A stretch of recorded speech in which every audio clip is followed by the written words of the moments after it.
مد ہوگا۔ حضرت سلمان فارسی کی بھی عجب داستان ہے۔ حضرت سلمان فارسی بیان فرماتے ہیں اپنے ایمان لانے کے پہلے کا واقعہ، اگر دل سے سن لیں گے نا تو یقین مانیے آنسو روک نہیں پائیں گے، دل روئے گا آپ کا۔ میں نے جب یہ پڑھا تھا، میں نے جب اس کا مطالعہ کیا تو میرے بھی آنسو نکل آئے۔ یہ واقعہ حضرت سلمان فارسی بیان فرماتے ہیں اپنے ایمان لانے سے پہلے۔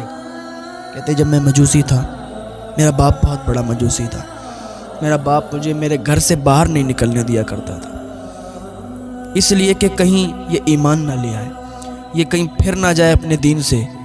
میرا باپ مجھے میرے گھر میں ہی رکھتا تھا اور مجھے ہر چیز مہیا کرواتا تھا جو ضرورت کی ہوتی تھی۔ اس نے میرا کام لگا دیا تھا کہ آتش کدے میں آگ لگانے کا، آگ جلانے کا کام میرا دے دیا تھا۔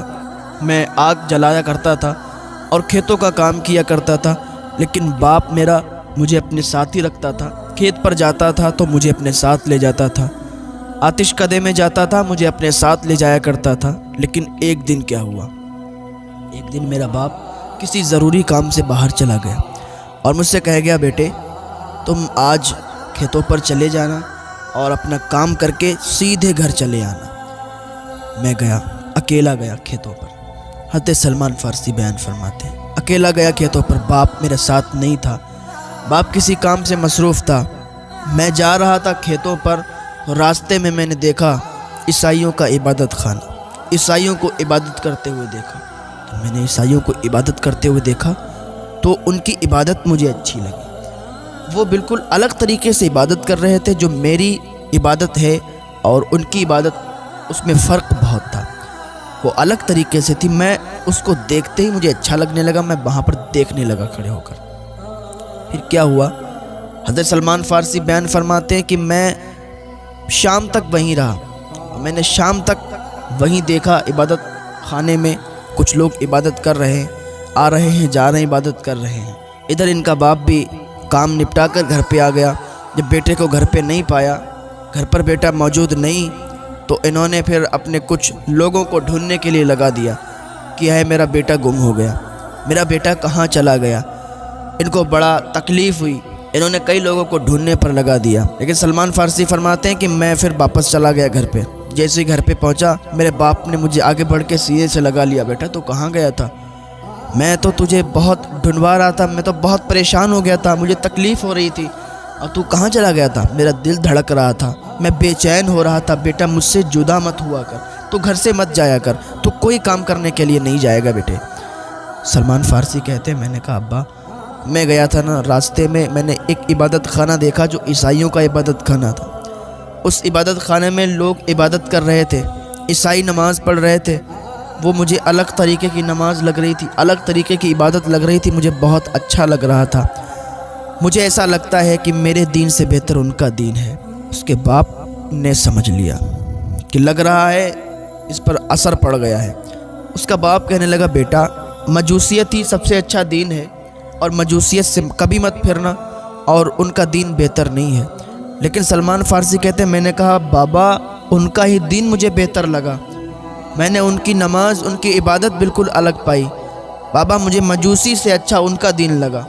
حضرت سلمان فارسی کو اس کے باپ نے بیڑیاں لگا دی، کہا یہ جو ہے بگڑ نہ جائے، تو گھر سے باہر نہ نکل پائے، بیڑیاں ڈال دی پیر میں، اور کہا سلمان اب گھر سے باہر جانے کی ضرورت نہیں ہے، تم بگڑنے لگے ہو، اور مجھے ڈر ہے کہیں تم عیسائیت کو قبول نہ کر لو، عیسائیت اپنا نہ لو، عیسائیت دھرم میں نہ چلے جاؤ، اسی لیے تمہارے پیروں میں بیڑیاں ڈال رہا ہوں۔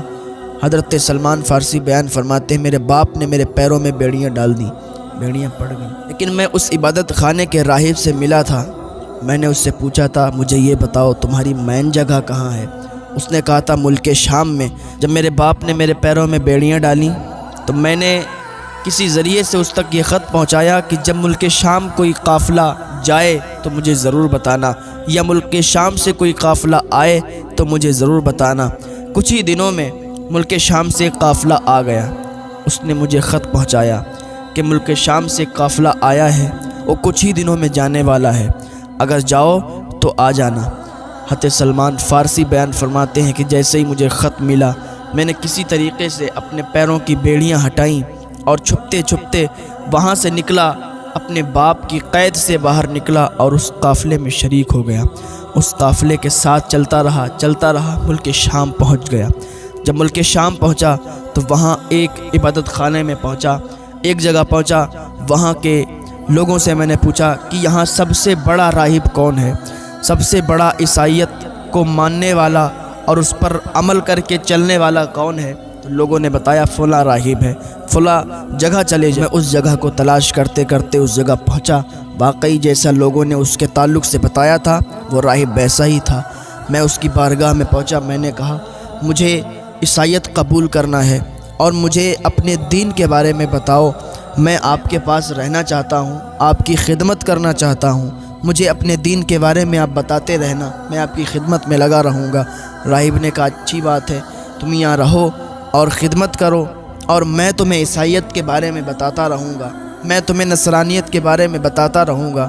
حضرت سلمان فارسی بیان فرماتے ہیں کہ میں وہاں رہنے لگا، لیکن وہ راہب پھر مجھے اچھا نہیں لگا، اس لیے وہ لوگوں سے مال اکٹھا کر لیتا تھا، جو صدقہ وغیرہ خیرات آتی تھی وہ اکٹھا کر لیتا تھا، بجائے غریبوں میں تقسیم کرنے کے وہ اپنا مال جمع کرتا تھا، وہ الگ چھپا کے رکھ دیا کرتا تھا، غریبوں کے حق کو ان تک نہیں پہنچاتا تھا، غریبوں میں تقسیم نہیں کیا کرتا تھا، تو اسی وجہ سے وہ مجھے اچھا نہیں لگتا تھا۔ لوگ اسے بہت بڑا سمجھتے تھے، لوگوں کو اس کی حقیقت نہیں معلوم تھی۔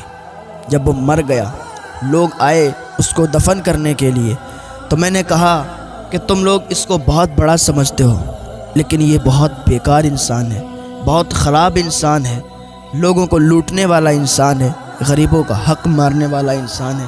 لوگوں نے کہا تم کیا کہہ رہے ہو؟ کہ میں سچ کہہ رہا ہوں، اگر جاننا چاہتے ہو تو میرے ساتھ آ جاؤ۔ حضرت سلمان فارسی بیان فرماتے میں ان کو لے کے گیا اس جگہ پر جہاں اس نے سونے کو چھپا رکھا تھا، گھڑوں میں سونا بھر کے رکھا تھا۔ لوگوں نے جیسے ہی دیکھا کہ بہت سارے گھڑے، بہت سارا سونا رکھا ہوا ہے، بہت سارا مال و دولت ہے، تو لوگ یہ سمجھ گئے کہ واقعی یہ بہت برا انسان تھا۔ لوگوں نے پھر اسے سولی پر چڑھا دیا، پتھر مار مار کے اس کا جسم چھلنی کر دیا، اور وہ جو مال و دولت تھا وہ غریبوں میں تقسیم کروا دیا۔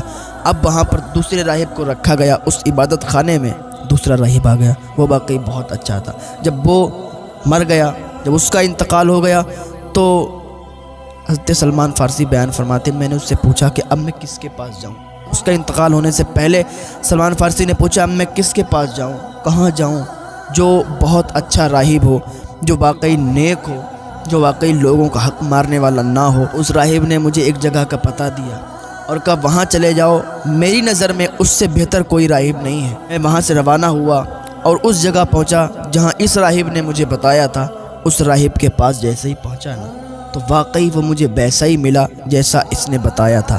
اس کی خدمت میں لگ گیا، اس سے نصرانیت کے بارے میں پوچھتا تھا، وہ مجھے بتاتا تھا، ایک ایک بات مجھے بتاتا تھا، میں اس کی خدمت میں لگا رہتا تھا۔ ایک دن آیا کہ اس کا بھی انتقال ہونے والا تھا۔ میں نے اس سے پوچھا کہ اب مجھے کہاں جانا چاہیے، تو اس نے کہا کہ فلاں جگہ ایک راہب ہے جو بہت ہی اچھا راہب ہے، اور اس کے علاوہ اور کوئی ایسا راہب نہیں ہے جو تم جس کے پاس جاؤ جو نیک ہو۔ تو میں اس کے کہنے پر اس کا انتقال ہو گیا، اس کے بعد میں اس راہب کے پاس گیا۔ اس طریقے سے میں راہبوں کے پاس جاتا رہا، اس راہب کے پاس گیا، اس کی خدمت میں رہا، باقی وہ ویسا ہی پایا جیسا اس نے بتایا تھا۔ لیکن اس راہب کا بھی تھوڑے دنوں کے بعد انتقال ہونے والا تھا، وہ آخری راہب تھا میری اس زندگی میں۔ تو میں نے اس راہب سے پوچھا کہ حضور مجھے اب بتائیے کہ اب مجھے کہاں جانا چاہیے۔ اس راہب نے کہا اس دنیا میں اب میری نظروں میں کوئی ایسا راہب نہیں ہے جس کے پاس تم جاؤ، جس کے پاس تم جا کے رہو، جس کی تم خدمت کرو، لیکن ہاں اب تم کسی راہب کے پاس مت جاؤ، اب تم وقت دیکھو، اب تم ٹائم دیکھو، وہ دن آنے والا ہے، وہ گھڑی آنے والی ہے کہ مدینے میں ایک بچہ پیدا ہوگا، وہ بچہ آنے والا ہے، وہ دن قریب آ رہا ہے۔ اب میں تو جا رہا ہوں، اب کوئی راہب تمہیں نہیں ملے گا، اب جس کے پاس تمہیں جانا ہے وہ کوئی عام انسان نہیں ہے بلکہ اللہ کا نبی بن کے آئے گا جس کا نام محمد ہوگا۔ حضرت سلمان فارسی کہتے ہیں میں نے پوچھا اس کی نشانی تو بتائیے، اس کی نشانی کیا ہوگی؟ وہ راہب کہتا ہے اس کی 3 نشانیاں ہوں گی۔ پہلی نشانی وہ ہے کہ وہ ہدیہ قبول فرمائیں گے، دوسری نشانی وہ ہے وہ صدقے کا کھانا نہیں کھائیں گے، اور تیسری نشانی یہ ہے کہ ان کے دونوں شانوں کے درمیان مہر نبوت ہوگی۔ میرے بیٹے، تم اس رحمت والے نبی صلی اللہ تعالیٰ علیہ وسلم سے ضرور ملاقات کرنا، ضرور ملنا۔ اتنا کہنے کے بعد وہ راہب انتقال کر گیا، وہ راہب بھی اس دنیا سے چلا گیا۔ میں سوچ رہا تھا کہ میں عرب شریف کیسے جاؤں، میرے پاس تو کچھ ایسا سامان نہیں ہے، کچھ ایسا سادھن نہیں ہے، کوئی سواری نہیں ہے، کیسے جاؤں؟ تو مجھے خبر ملی کہ ایک قافلہ عرب شریف جا رہا ہے۔ تو جب میں اس راہب کے پاس رہا کرتا تھا، میں نے رقم تھوڑی جمع کی تھی، تو میں نے کچھ بکریاں اور کچھ گائے لے لی تھی، جانور لے لیے تھے۔ تو میں نے ان جانوروں کو ان قافلے والوں کے حوالے کر دیا کہ اگر تم مجھے عرب شریف لے چلو گے تو یہ جانور، یہ گائے اور بکریاں میں تمہیں دے دوں گا۔ انہوں نے کہا ٹھیک ہے۔ حضرت سلمان فارسی بیان فرماتے ہیں کہ میں نے قافلے والوں کو یہ گائے اور بکریاں دے دیں اور ان کے ساتھ روانہ ہو گیا۔ اب یہ قافلہ چلنے لگا، عرب کی اور جا رہا تھا، لیکن جب وادی قرا میں پہنچے تو قافلے والوں نے مجھ پر ظلم کیا اور مجھے ایک یہودی کے ہاتھ بیچ دیا، مجھے اس کا غلام بنا دیا۔ یہودی مجھے اپنے شہر لے گیا، وہاں میں نے بہت کھجوروں کے درخت دیکھے۔ میں نے سوچا شاید یہی وہ شہر ہے جس کے تعلق سے راہب نے مجھے بتایا تھا۔ چنانچہ میں اس یہودی کے یہاں کام کرتا رہا، اس کا غلام تھا۔ ایک دن اس کا چچا زاد بھائی آیا، اس یہودی نے مجھے اپنے چچا زاد بھائی کے ہاتھ بیچ دیا، میں اب اس کا غلام بن گیا۔ چنانچہ وہ اس کا چچا زاد بھائی مجھے لے کر مدینہ منورہ پہنچا۔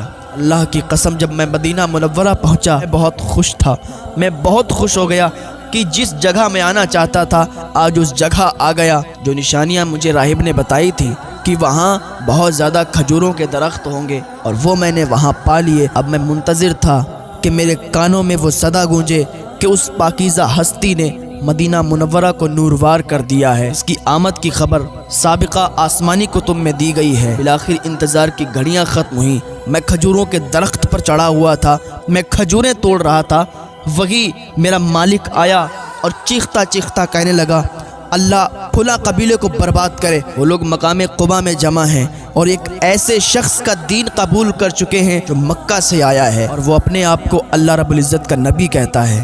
اس قبیلے کے اکثر لوگ اپنے آباء و اجداد کا دین چھوڑ کر ایمان لا چکے ہیں۔ جب میں نے اپنے مالک کے چچا زاد بھائی کی یہ بات سنی تو میں اتنا خوش ہوا، اتنا خوش ہو گیا کہ گویا کہ میں اس کے اوپر گر جاتا، لیکن میں نے اپنے آپ کو سنبھال لیا کہ منزلیں قریب ہیں، اس ذات سے ملنے والے ہیں جس کے تعلق سے راہب نے بتایا تھا۔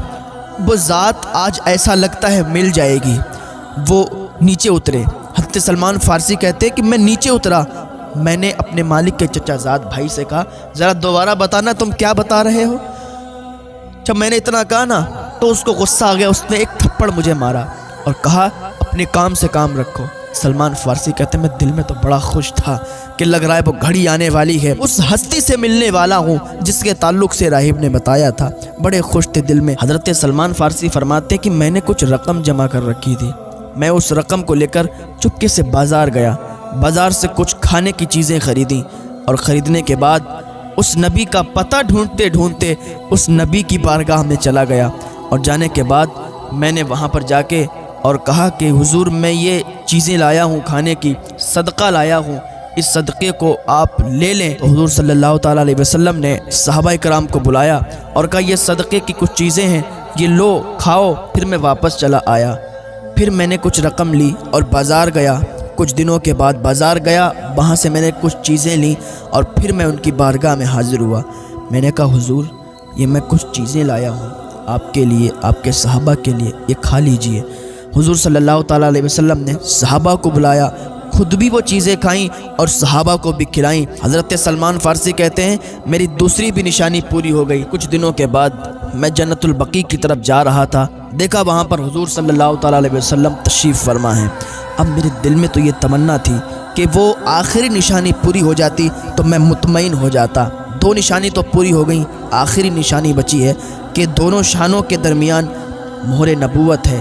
آپ صلی اللہ علیہ وسلم دو چادریں اوڑھے تھے۔ حضرت سلمان فارسی بیان کرتے ہیں کہ میں حضور صلی اللہ تعالیٰ علیہ وسلم کے قریب گیا اور میں یہ سوچ رہا تھا کہ کاش کوئی ایسی ہوا کا جھونکا آ جائے کہ حضور کی چادریں اڑ جائیں اور جو مہر نبوت دونوں شانوں کے درمیان ہے اس کو میں دیکھ لوں، چوم لوں، حضور کے قدموں پہ گر کے کلمہ پڑھ کے مسلمان ہو جاؤں، کیونکہ آخری یہ نشانی بچی تھی، اس کے بعد وہ پوری نشانیاں پوری ہو جاتی۔